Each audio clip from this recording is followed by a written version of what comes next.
श्री कृष्ण भगवान जी का वचन है कि जो प्राणी इस गर्भ गीता का सद्भावना से विचार मनन करता है वह पुरुष फिर गर्भवास में नहीं आता है। अर्जुनोवाच, हे कृष्ण भगवान, यह प्राणी जो गर्भवास में आता है वह किस दोष के कारण आता है? हे प्रभु, जब यह जन्मता है तब इसको जरा आदि रोग लगते हैं, फिर मृत्यु होती है। हे स्वामी, वह कौन सा कर्म है जिसके करने से प्राणी जन्म मरण से रहित हो जाता है? श्री भगवानोवाच, हे कृष्ण, यह मनुष्य जो है सो अंधा व मूर्ख है, जो संसार के साथ प्रीति करता है। यह पदार्थ मैंने पाया है और वह मैं पाऊंगा, ऐसी चिंता इस प्राणी के मन में उतरती नहीं। 8 पहर माया को ही मांगता है।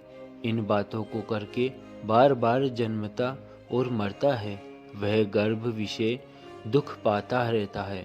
अर्जुनोवाच, हे कृष्ण भगवान, यह मन मद मस्त हाथी की भांति है। तृष्णा इसकी शक्ति है। यह मन तो 5 इंद्रियों के वश में है, काम, क्रोध, लोभ, मोह और अहंकार। इन पांचों में अहंकार बहुत बली है। सो कौन यत्न है जिससे मन वश में हो जाए? श्री भगवानोवाच, हे अर्जुन, यह मन निश्चय ही हाथी की भांति है। तृष्णा इसकी शक्ति है। मन 5 इंद्रियों के वश में है। अहंकार इनमें श्रेष्ठ है। हे अर्जुन, जैसे हाथी अंकुश के वश में होता है, वैसे ही मन रूपी हाथी को वश में करने के लिए ज्ञान रूपी अंकुश है। अहंकार करने से यह जीव नरक में पड़ता है। अर्जुनोवाच, हे भगवन, जो एक तुम्हारे नाम के लिए वन खंडों में फिरते हैं, एक वैरागी हुए हैं, एक धर्म करते हैं, इनको कैसे जाने? जो वैष्णव है वे कौन है? श्री भगवानोवाच, हे अर्जुन, एक वे है जो मेरे ही नाम के लिए वनों में फिरते हैं, वे सन्यासी कहलाते हैं। एक वे हैं जो सिर पर जटा बांधते हैं और अंग पर भस्म लगाते हैं, उनमें मैं नहीं हूँ, क्योंकि इनमें अहंकार है। इनको मेरा दर्शन दुर्लभ है। अर्जुनोवाच, हे भगवान, वह कौन सा पाप है जिससे स्त्री की मृत्यु हो जाती है? वह कौन सा पाप है कि जिससे पुत्र मर जाता है? और नपुंसक कौन पाप से होता है? श्री भगवानोवाच, हे अर्जुन, जो किसी से कर्ज लेता है और देता नहीं है, इस पाप से उसकी औरत मरती है। और जो किसी की अमानत रखी हुई वस्तु को बचा लेता है, उसके पुत्र मर जाते हैं। जो किसी का कार्य किसी के गोचर आए पड़े और वह जबानी कहे कि मैं तेरा कार्य सबसे पहले कर दूंगा, पर समय आने पर उसका कार्य न करे, इस पाप से नपुंसक होता है। ये बड़े पाप हैं। अर्जुनोवाच, हे भगवान, कौन पाप से मनुष्य सदैव रोगी रहता है? किस पाप से गधे का जन्म पाता है, स्त्री का जन्म तथा टट्टू का जन्म क्यों कर पाता है, और बिल्ली का जन्म किस पाप से होता है? श्री भगवानोवाच, हे अर्जुन, जो भी मनुष्य कन्यादान करते हैं और इस दान में मूल्य लेते हैं, वे दोषी है। वे मनुष्य सदा रोगी रहते हैं। जो विषय विकार के वास्ते मदिरा पान करते हैं, वे टट्टू का जन्म पाते हैं। और जो झूठी गवाही भरते हैं, वे औरत का जन्म पाते हैं।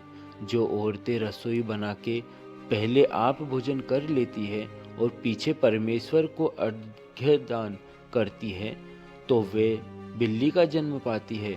और जो मनुष्य अपनी झूठी वस्तु दान करते हैं, वे औरत का जन्म पाते हैं। वे गुलाम औरतें होती है। अर्जुनोवाच, हे भगवान, कई मनुष्यों को आपने सुवर्ण दिया है, सो उन्होंने कौन सा पुण्य किया है? और कई मनुष्यों को आपने हाथी, घोड़ा, रथ दिए हैं, उन्होंने कौन सा पुण्य किया है? श्री भगवानोवाच, हे अर्जुन, जिन्होंने स्वर्ण दान किया है उनको घोड़े वाहन मिलते हैं। जो परमेश्वर के निमित्त कन्यादान करते हैं सो पुरुष का जन्म पाते हैं। अर्जुनोवाच, हे भगवान, जिन पुरुषों के अंदर विचित्र देह है उन्होंने कौन सा पुण्य कार्य किया है? किसी किसी के घर संपत्ति है, कोई विद्यावान है, उन्होंने कौन सा पुण्य कार्य किया है? श्री भगवानुवाच, हे अर्जुन, जिन्होंने अन्नदान किया है उनका सुंदर स्वरूप है। जिन्होंने विद्यादान किया है वे विद्यावान होते हैं। जिन्होंने संतों की सेवा की है वे पुत्रवान होते हैं। अर्जुनोवाच, हे भगवान, किसी को धन से प्रीति है, कोई स्त्रियों से प्रीति करते हैं, इसका क्या कारण है? समझाकर कहिए। श्री भगवानुवाच, हे अर्जुन, धन और स्त्री सब नाश रूप है, मेरी भक्ति का नाश नहीं है। अर्जुनोवाच, हे भगवान, यह राजपाट किस धर्म के करने से मिलता है? विद्या कौन सा धर्म करने से मिलती है? श्री भगवानोवाच, हे अर्जुन, जो प्राणी काशी में निष्काम भक्ति से तप करते हुए देह त्यागते हैं वे राजा होते हैं, और जो गुरु की सेवा करते हैं वे विद्यावान होते हैं। अर्जुनोवाच, हे भगवान, किसी को धन अचानक बिना किसी परिश्रम से मिलता है सो उन्होंने कौन सा पुण्य कार्य किया है? श्री भगवानोवाच, हे अर्जुन, जिन्होंने गुप्तदान किया है उनको धन अचानक मिलता है। जिसने परमेश्वर का कार्य और पराया कार्य संवारा है वे मनुष्य रोग से रहित होते हैं। अर्जुनोवाच, हे भगवान, कौन पाप से अम्ली होते हैं और कौन पाप से गूंगे होते हैं और कौन पाप से कुष्ठी होते हैं? श्री भगवानोवाच, हे अर्जुन, जो आदमी नीच कुल की स्त्री से गमन करते हैं वो अम्ली होते हैं। जो गुरु से विद्या पढ़कर मुकर जाते हैं सो गूंगे होते हैं। जिन्होंने गोघात किया है वे कुष्ठी होते हैं। अर्जुनोवाच, हे भगवान, जिस किसी पुरुष की देह में रक्त का विकार होता है वह किस पाप से होता है? और दरिद्र होते हैं, किसी को खंडवायु होती है, और कोई अंधे होते हैं तो कोई पंगु होते हैं, सो कौन से पाप से रहित होते हैं? और कई स्त्रियां बाल विधवा होती है तो यह किसी पाप से होती है? श्री भगवानोवाच, हे अर्जुन, जो सदा क्रोधवान रहते हैं उन्हें रक्त विकार होता है। जो मलिन रहते हैं वे सदा दरिद्र होते हैं। जो कुकर्मी ब्राह्मण को दान देते हैं उनको खंडवायु होती है। जो पराई स्त्री को नंगी देखते हैं, गुरु की पत्नी को कुदृष्टि से देखते हैं सो अंधे होते हैं। जिसने गुरु और ब्राह्मण को लात मारी है वो लंगड़ा व पंगु होता है। जो औरत अपने पति को छोड़कर पराये पुरुषों से संग करती है सो वह बाल विधवा होती है। अर्जुनोवाच, हे भगवान, तुम परब्रह्म हो, तुमको नमस्कार है।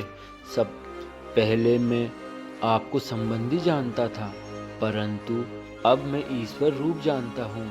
हे परब्रह्म, गुरु दीक्षा कैसी होती है सो कृपा कर मुझको कहो। श्री भगवानोवाच, हे अर्जुन, तुम धन्य हो, तुम्हारे माता पिता भी धन्य हैं जिनके तुम जैसा पुत्र है। हे अर्जुन, सारे संसार के गुरु जगन्नाथ है। विद्या का गुरु काशी, चारों वर्णों का गुरु सन्यासी है। सन्यासी उसको कहते हैं जिसने सबका त्याग करके मेरे विषय में मन लगाया है, सो ब्राह्मण जगत गुरु है। हे अर्जुन, यह बात ध्यान देकर सुनने की है। गुरु कैसा करे? जिसने सब इंद्रियां जीती हो, जिसको सब संसार ईश्वर में नजर आता हो और सब जगत से उदास हो। ऐसा गुरु करे जो परमेश्वर को जानने वाला हो और उस गुरु की पूजा सब तरह से करे। हे अर्जुन, जो गुरु का भक्त होता है और जो प्राणी गुरु के सम्मुख होकर भजन करते हैं उनका भजन करना सफल है। जो गुरु से विमुख है उनको सप्तग्रास मारे का पाप है। गुरु से विमुख प्राणी दर्शन करने योग्य नहीं होते। जो गृहस्थी संसार में गुरु के बिना है वो चांडाल के समान है। जिस तरह मदिरा के भंडार में जो गंगाजल है वह अपवित्र है, इसी तरह गुरु से विमुख व्यक्ति का भजन सदा अपवित्र होता है। उसके हाथ का भोजन देवता भी नहीं लेते। उसके सब कर्म निष्फल है। कुकर, सुकर, गधर्व, काक, ये सब की सब योनियां बड़ी खोटी योनियां हैं। इन सब से वह मनुष्य खोटा है जो गुरु नहीं करता। गुरु बिना गति नहीं होती, वह अवश्य नरक को जाएगा। गुरु दीक्षा बिना प्राणी के सब कर्म निष्फल होते हैं। हे अर्जुन, जैसे चारों वर्णों को मेरी भक्ति करना योग्य है, वैसे गुरुधार के गुरु की भक्ति करना योग्य है। जैसे गंगा नदियों में उत्तम है, सब व्रतों में एकादशी का व्रत श्रेष्ठ है, वैसे ही है अर्जुन, शुभ कर्मों में गुरु सेवा उत्तम है। गुरु दीक्षा बिना प्राणी पशु योनि पाता है। जो धर्म भी करता है सो पशु योनि में फल भोगता है। वह 84 योनियों में भ्रमण करता रहता है। अर्जुनोवाच, हे श्री कृष्ण भगवान, गुरु दीक्षा क्या होती है? श्री भगवानोवाच, हे अर्जुन, धन्य जन्म है उसका जिसने यह प्रश्न किया है। तू धन्य है। गुरु दीक्षा के 2 अक्षर है, हरि ओम। इन अक्षरों को गुरु कहता है। यह चारों वर्णों को अपनाना श्रेष्ठ है। हे अर्जुन, जो गुरु की सेवा करता है उस पर मेरी प्रसन्नता है। वह 84 योनियों से छूट जाएगा, जन्म मरण से रहित हो नरक नहीं भोगता। जो प्राणी गुरु की सेवा नहीं करता है वह 3.5 करोड़ वर्ष तक नरक भोगता है।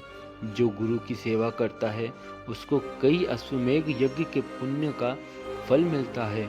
गुरु की सेवा मेरी सेवा है। हे अर्जुन, तुम्हारे संवाद को जो प्राणी पढ़ेंगे और सुनेंगे वो गर्भ के दुख से बचेंगे, उनकी 84 योनियां कट जाएंगी। इसी कारण इस पाठ का नाम गर्भ गीता है। श्री कृष्ण भगवान जी के मुख से अर्जुन ने श्रवण किया है। गुरु दीक्षा लेना उत्तम कर्म है।